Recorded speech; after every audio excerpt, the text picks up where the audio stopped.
इस्लामाबाद आमने ऑनलाइन कम ही सीखने ते सीखना ही इम्तियाज भाई कने जेरा सीखना चाहते इस्लामाबाद आवने। अक्सर मेरे भरा पुछी पे हैं सी असा बालन को भेजने लेकिन तू हरे कने भेजने या जिथा तुसा ज्यादा टाइम लेंदे हो उथा ही भेजने।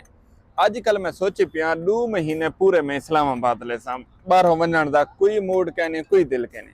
अगर तुसा अपने बालन को भेजने इस्लामाबाद भेजो, ऑनलाइन कम सीखन, लैपटॉप चाहते आवन, 3 महीने का खर्चा ही चाहते आवन, 3 महीने इतना आके सीखन लावन, सरजा इथे ही कटन सारे कने चासी आसे ते कम ही आसे।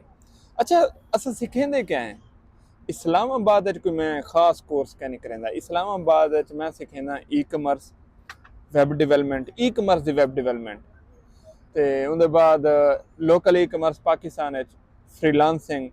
इस्लामाबाद मेन सारा फोकस होंगे डॉलर किमें कमीने इंदे उत्ते अस वर्क करेंगे। अगर तुसा आधे वे तुहाडे बाल इत्थे आवन सीखन डॉलर कमावन तो भला तुसा भेज सकते हो। और इत्थे बाल मैं थोड़े रखे ज्यादा रश क्या नहीं पैंदा। हुण डेरा गाजी खान कुछ बाल हैं इत्थे ही इस्लामाबाद आए वदन, शुजाबाद के कुछ बाल हैं आए वदन, कुछ सारे भिरा सऊदी रहंदे हैं, दुबई रहंदे हैं, वो अपने पुत्रां को भेजी खड़न। इवें तुसा ही अपने बालों को भेजने तो इस्लामाबाद भेज दो बिस्मिल्लाह। थोड़ा महंगा है, क्यों महंगा है? क्योंकि ऐसा सोचे नहीं लेकिन सस्ता है, खर्चा कशा क्या नहीं, 2-2.5 लाख तक कशा ही क्या नहीं। अगर बाल की जिंदगी बनती है तो 2-2.5 लाख कशा ही क्या नहीं। 3 महीने का प्रोसेस है।